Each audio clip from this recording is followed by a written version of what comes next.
Palms, also known as two-read coverage, is one of the most popular coverages at any level of football because of its versatility, specifically against spread sets. And in this video, we're going to discuss what it is and how I like to attack it. Let's dive in.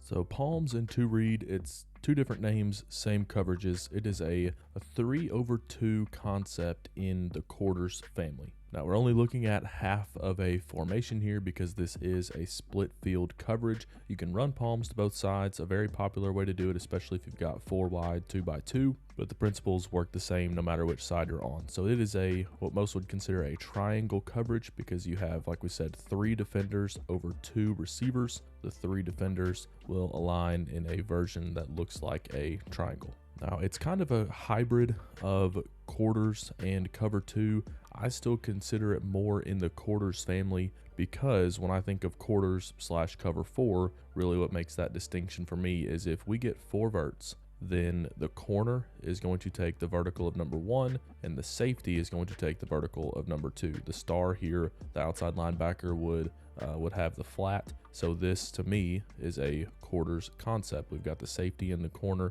deep, the star, the outside linebacker, in the flat. That is characteristics of quarters to me. Now the difference between that and cover 2 is, let's say again we've got these 4 verticals. The corner is still going to take the vertical of number 1, but in cover 2, when we're thinking about zone match, the star is going to take the vertical of number 2 and the safety is going to play his deep half. So you're really getting 3/2 deep. So the strong safety doesn't have a specific vertical responsibility. He can either, in more man match style, he'll stay on top of the deepest vertical, or if we're looking more of a zone match principle for this cover 2, then he will kind of midpoint the 2 so he can make a play on either. So some people consider palms and two-read to be cover 2. Don't let the name confuse you. Two-read, it's not cover 2 and read from there. It's two-read because everything is going to be based off of what the number 2 receiver does. But in my opinion, it does fall in the quarters family because if we get 4 verticals, or at least 2 verticals to this two-read side,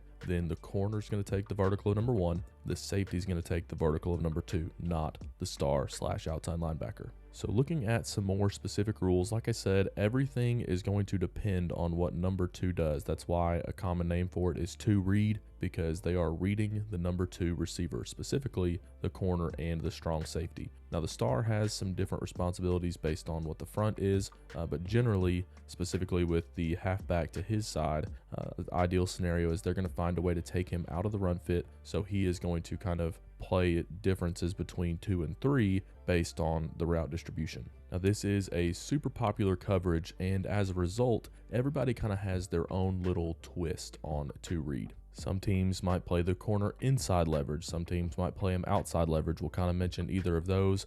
Safety depth, corner depth, all of it really depends on the defensive play caller, the defensive scheme, what teams in that region are doing, the games that you need to win. But at its core, the base rules are really going to remain the same. A lot of the differences they're going to have to deal with alignments, or, do we make a push call? Do we not? That can even change on a weekly basis for some teams. But we're going to take a look at just the general principles of two-read and then some sound passing concepts to attack it. So basically, there are 3 primary ways that this can play out because everybody's reading number 2 and he can generally do one of 3 things. He can go up, he can go out, or he can go in. And that's going to change what all 3 of these players do based on where he goes. We've already talked about what happens when 2 goes up. The safety is going to take him vertical. Then the corner is essentially man on the number 1 receiver, man on everything, unless he just runs a shallow cross from the number 1 position. If he does anything else, really,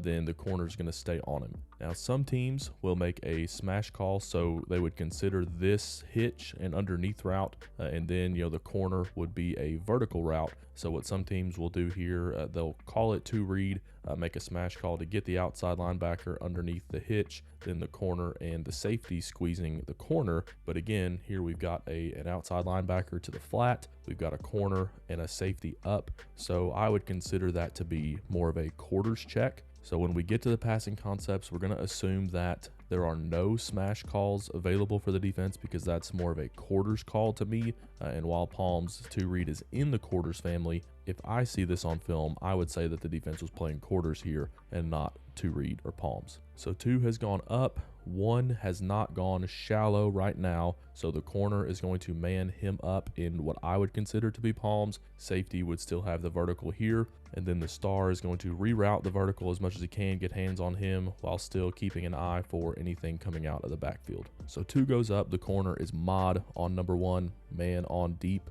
Like we said, basically man on everything except a shallow route immediately. Let's say the number 2 receiver goes out. Now the safety is going to get his eyes on number 1. The primary out player here is the corner, and one of the things that will differ based on the team is how quick the corner is going to be to jump that out. But for a long time, a popular concept here was the fade out concept, because the corner, if we're going to try and turn his shoulders and get into run with the go, then the flat's going to be there. If he jumps the flat because he knows that this guy's just trying to run him off, then the quarterback can throw the shot between the corner and the safety, because the safety's got to probably not have enough time to get over there in time to stop that throw. So when 2 goes out, the safety is now essentially mod on number 1. Anywhere he goes, unless he runs a shallow, which this would be some strange passing concept, unless he runs a shallow, the strong safety now is essentially mod on number 1, and the corner is going to be on number 2 receiver because he has gone out. At this point, the outside linebacker is really just kind of playing his hook curl zone and trying to get an idea of what the running back is going to do out of the backfield, because he's probably not running a flat. We're probably not getting 2 flat routes. So now the 2 linebackers, the outside linebacker and inside linebacker, are essentially 2-on-1 on the running back. All right, so we've got number 2 out, number 2 up. What happens when number 2 goes in? When he goes in, he becomes a player that is probably going to be passed off as long as he's still running, assuming this is like a shallow or even a slant. But now essentially we're going to get a 2-on-1 with the corner and the safety. So the corner is going to be really the on top player, because the safety is going to come try and rob underneath. So think about a double slant concept. We get both receivers going in. The star would squeeze this over to the inside linebacker. Safety would generally come up to try and rob underneath this slant, because the quarterback's probably reading the outside linebacker. When the outside linebacker takes the slant, safety comes underneath, and this is going to be a house call if he picks this ball, and the corner is going to stay outside and on top, ready for some type of a sluggo adjustment later on. I will make mention too that it is the inside linebacker who has the vertical of number 3. So if number 3, which in this case is the running back, is just going to go straight down the field like a double smash, 7-on-7 special double smash, and then number 3, the running back, running straight down the field, then it is up to the middle linebacker to take him. And that's why this is such a popular 7-on-7 call, because we can just run straight, no offensive line there, and now we've got a 1-on-1 running back with generally a tackling defensive player, not a cover guy. So that's just a very brief overview of palms. It's what we need to know to be able to attack it. And when I think about attacking palms coverage, I think about a few things. Number 1, the hard deck. We talked about it in quarters, and it's the same really in any match coverage. The difference between a zone and a zone match coverage is that at some point in the play, these defenders are going to essentially turn into man defenders on the receivers. And what a lot of teams will do is just have some line, let's say 7 yards, that if this receiver is still running vertical past 7 yards, he has declared that he is a vertical threat, a vertical receiver. It's a vertical route. So now he's the number 1 receiver. The corner's going to take it. Same with the number 2. If he gets to 7 yards and he doesn't look like he's slowing down, then treat it like a vertical. You've got to lock on and you've got to go. Some defenses might change it up weekly based on the speed of the receivers that they're seeing, but a lot of times it's going to be a yard marker. We hit 7 yards, we hit 10 yards, 12 yards. If you hit this yard marker and you're still running vertical, then now that is declared as a vertical route, and that is your receiver for the rest of the down. Let's say that the number 2 receiver goes out and we get that fade out concept again. Number 2 is out. He is the corners. For the rest of the down, he's declared that he's a flat route. Number 1 is not flat, which we'll look at later on. Unlike true zone coverage, where they're just going to spot drop and they're going to take whoever's in their zone, and as soon as they leave their zone, they leave that man.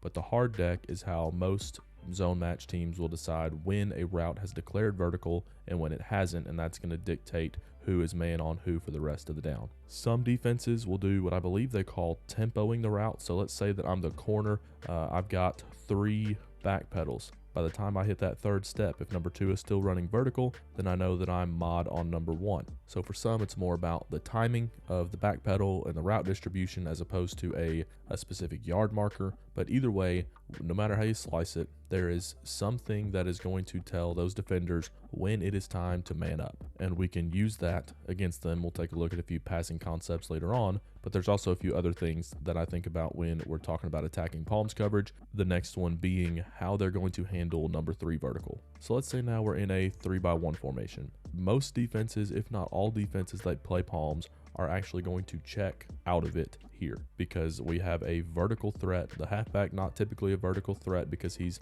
inside and he's 5, 6, 7 yards deep. The defense is not worried about him running a vertical at the snap. But now we have somebody who's outside the tackle and he's within a yard or 2 of the line of scrimmage. He can just take off and we've got to carry him. And remember, we talked about the number 3, the 3-up player is the Mike, the middle linebacker. So if number 3 is to go vertical right here with no checks, we've got a linebacker running with a tight end, or maybe you have a true 3 wide receiver set, and now you would just put your fastest kid at number 3 and tell him to run a go, knowing that the linebacker has to cover him. So teams have a few different checks, especially if they play palms, that they'll do. The first one is what Fangio calls book, more popularly known as probably Stubby from the Saban system, where the corner is going to be Meg on number 1. Man everywhere he goes, doesn't matter where he goes on the field. He can run shallow, he can run a go. That is the corner's man for the down. And now they're going to play that 3 defender triangle over the number 2 and number 3 receivers. Now this triangle would likely still include an inside linebacker, but he wouldn't be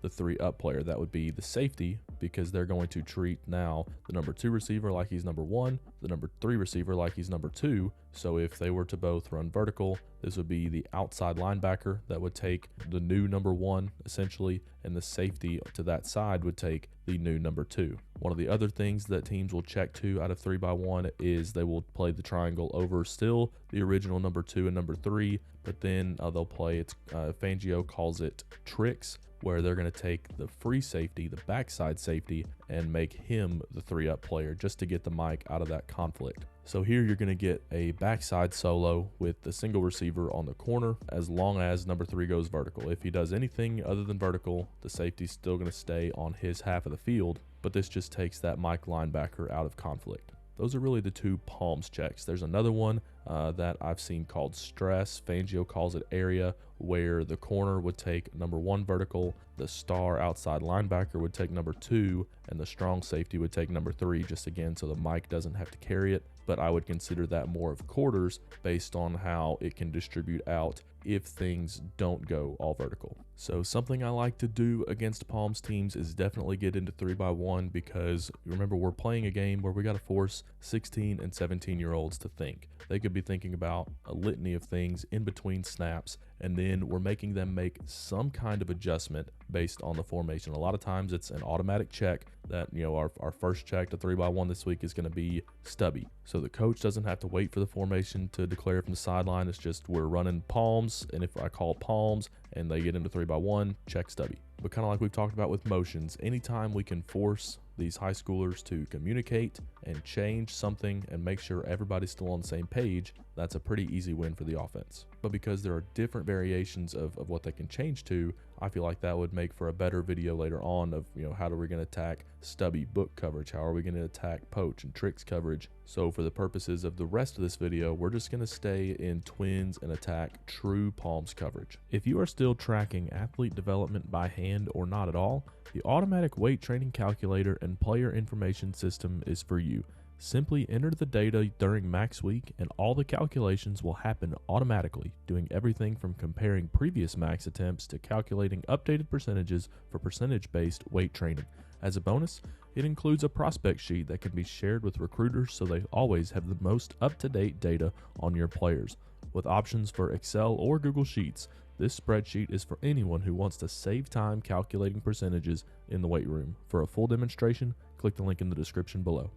So starting to dig into some passing concepts that I really like against palms, we're going to start with Dagger. Now Dagger is great. We're going to get number 2 on the vertical and number 1 on a dig, a basic, a deep end. I like it at 12 yards. But how this attacks palms is these should declare to the defense as 2 vertical routes. So the safety should be locking on the go from the F. The corner should be locking on the vertical from the X. But when the X is going to break this off and get flat down the line of scrimmage, the safety should be gone, and we have a window here to make this throw. Now you might say we've got the star right here. We need to have with Dagger, and we're especially looking against palms coverage, there needs to be some kind of number 3 in this flat area, and it really can come from one of two ways. We could have maybe a tight end on the backside running a shallow, or we're going to get this flat from the backfield. It could be an H here. Maybe you've got a receiver coming in jet motion that's just going to stay in the flat, or orbit motion and kind of run a swing out there in the flat. But we need to give this star, this outside linebacker, something in the flat that is not coming from the number 1 or number 2, so he's the one who takes it. And as long as the safety runs off with this go, we should have a nice spot of open grass right here when the X breaks this in. Now, nearly any time you run Dagger, you can also run Mills. So Mills is going to get the 12-yard in from the number 2 receiver and a post from the number 1 receiver. So Dagger was 2 receivers breaking that hard deck, forcing essentially the man coverage between the corner and the safety, and then switching past that hard deck where essentially the number 1 receiver is going to become the number 2 receiver whenever they cross paths. We're still going to, with Mills, we're still going to both break the hard deck, but now we're going to give the safety something to jump. So again, if the safety is man on this F right here, the number 2 receiver, he's got to jump this dig, otherwise it's going to be open. Again, we're going to have some kind of flat control for the outside linebacker to maintain. And when this dig breaks off, the safety really has to cover it. Otherwise, we can just throw this ball right here, and it's going to be a nice 12-yard completion. So when he comes downhill, you can throw the post behind it, based on the leverage of the corner. So if I'm coaching my quarterback for Dagger or Mills, we're going to read it the same way. And you can do it pure progression or defender read. Pure progression, you're going to go top down. For Mills, it would be post to basic to flat. For Dagger, it would be the clear out to the basic to the flat. But either way, you're looking top down. If we can hit the home run, let's hit it. And if not, we're going to come down. If we're looking at defender reads, they would also be the same way. First, you're going to read the safety. Does he take the post? If he takes the post or the clear out route, again on Dagger, if he takes the deep shot away, then now the star, the outside linebacker, cannot play both of these. So you're going to read the safety first. If he gives you the deep shot, then take it. If not, then the star can't cover both. Whether it's he can't hang in the hook curl window for Dagger after we clear out the safety, he can't hang underneath the basic, whether it's coming from number 1 or number 2, and also control the flat. So for Mills or Dagger, you can really read it the same way. Does the safety give you the home run shot? If not, then come down to the star and we'll decide whether to throw the basic or the flat. Another concept that I like against palms or 2-read coverage is the Chevy concept. Now, I run it a little bit differently than you'll see in the Shanahan-McVay playbooks. For me, it's post out. And I like this one because you don't necessarily need a number 3 to the flat. We'll talk about a concept like this one here in a minute. It's not as necessary because we're breaking away from the star, the outside linebacker. It's a very similar idea in that we're both breaking the hard deck. So we should get the safety man on number 2 and the corner man on number 1. And if the safety jumps the out, then we can throw the post behind it. If the safety stays high and they hope that the star can cover the out, he just can't. He's playing from inside leverage, so we can throw the out outside of that. But because number 1's vertical, the corner has to stay on him. The last one that we will look at as far as drop back passes go is one of my favorites, and that's sail. Now, I like sail a lot more of the pro style version. I know a lot of teams just consider a go with a 12-yard out and something in the flat, that to be sail too, but I really like the true sail route from the number 2. And what that means for me is we're going to get underneath the outside linebacker and over. And I really like this because sail is essentially a strong side flood, and the high cross, Y cross concept is a weak side flood. So this should be the exact stem that we're going to take to run a high cross across the field. Now we pair that with an out from there, and we have our sail route. From the number 1 receiver spot, I'm going to run my version of their blazer route, which is a go post option. And the reason that I like this is if the safety is going to drive down on the out, then we're going to throw the post. But if he doesn't drive down on the out, then we're going to stay on the go to force him to run farther to get to cover the number 1 receiver. Now with Sale, we also do need a number 3 in the flat. Again, it could be a tight end coming from the backside or a number 2 receiver on a shallow. I'm just drawing it up from the backfield right here because it's easier and it fits on the screen better. But for this coverage specifically, why I really like this inside release Sale route is, like I said, he is inside releasing. The safety should see this stem and consider that the F going underneath, to the point where he should start bailing to get underneath the number 1. So he should be gone. The corner should also be gone to cover the number 1 receiver. And then now they are leaving the star to either play the Sale or play the flat, which we've looked at with other coverages. He can't do both. As for what the star's going to see, number 2 go in. He thinks he's passing him off. He sees somebody else coming out, so he's going to take the other guy coming out. Well, little does he know behind him that you can't pass this off because he's about to break away from everybody who's left inside. And a lot of times we're hitting this Sale route right here in the intermediate window. All right, at this point you might be thinking, okay, well, a lot of this could just be solved if the corner doesn't get beat across his face. Well, what would help with that? Putting him inside. Now, if he's inside leverage, he's going to have better leverage on the dig. He's going to have better leverage on the posts that we've been running with the number 1 receiver. And you're right. What he doesn't have good leverage for is a crack block. Now, why would we crack block? Because we're running a bubble. And teams will vary in their aggression as far as how quickly they want to trap the bubble. But if he's inside leverage and we can crack him and get the ball outside of him, then now we're going to have the safety covering this, how far down the field, 10 yards, 12 yards. And this works really well with an RPO as well. Now, I don't like RPOing defenders that aren't in the run fit because they don't have to serve both masters. They don't have to fit the run and cover the pass. And what a lot of Palms teams will do is they'll take him out of the run fit, like we said earlier, because he's on the same side as the running back. Now, with the running back on this side, how can we get him in the run fit? We can run a same side gap scheme. Maybe we're in a different formation and we've got our F out here in the backfield, and we can run a same side counter where now he has to be in the run fit. Otherwise, we're going to hit the alley and get a nice gain. So we're going to force him to play both sides, even though he thinks he's out of the run fit pre-snap. And he probably will feather with the bubble, and we're probably going to get a nice run. And then he's going to go to the sideline and get told that he's got to fit the run here, and we can throw the bubble later on. Or if you want to make sure you can get the bubble, then the star's playing inside leverage too. We can crack him with number 2 and run the bubble from the backfield, or get somebody on a jet motion and run it. Either way, we've got 2 defenders playing inside that have bad leverage to the perimeter. And if we can get the ball outside the number 1 receiver stalking the corner right here, then this safety has a long way to go, and we are 1 missed tackle away from being off to the races. So to that end, I've been drawing up the corner outside leverage because this is going to be number 1 answer if we don't have anybody outside of the number 1 receiver. All right, so the corner's back outside. Let's take a look finally here at some quick game concepts that can be used to attack Palms. Now, most teams that play Palms are actually going to play pretty well off because they need time for their DBs to make this read on number 2. If you're this corner and you're pressed, it's really hard to see what 2 is doing and not get beat off the line of scrimmage by a good receiver. Not impossible,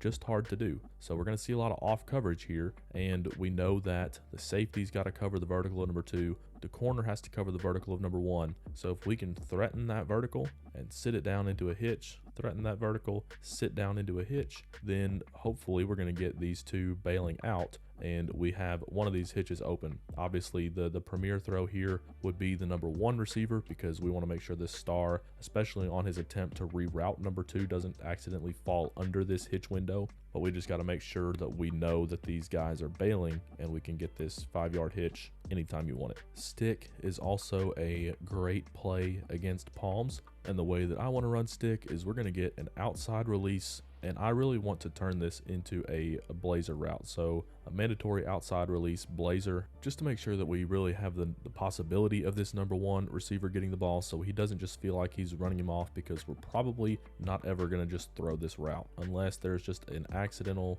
massive breakdown in coverage. It's probably not going to happen. But if he has the option to break to the post, if the safety especially is going to drive down on the stick route, then we can definitely make an easier throw. I much prefer a post to a fade ball throw. So giving him that option, just like we saw on Sale, that if the safety comes down and opens the post, you can take it. If not, then stay on your go. I think that's a really good idea for the number 1 receiver. Now, as far as the number 2 receiver goes, I'm going to run my stick more of a pro style version than the typical air raid version. We're going to have a 5-yard, essentially a hitch. He's going to turn at 5 yards, and if the ball is not coming on him, I want him to start feathering out to the sideline, because the number 3 receiver here is going to take the flat. What we don't want to happen is for the Mike here to see 3 out and push to cover the curl, and the star to go push and cover the flat. So if the number 2 receiver is just sitting here and he doesn't have the ball, then that's going to be enough time for the Mike to come be able to cover him. So what I tell number 2 receiver here, or anybody who's running the stick route,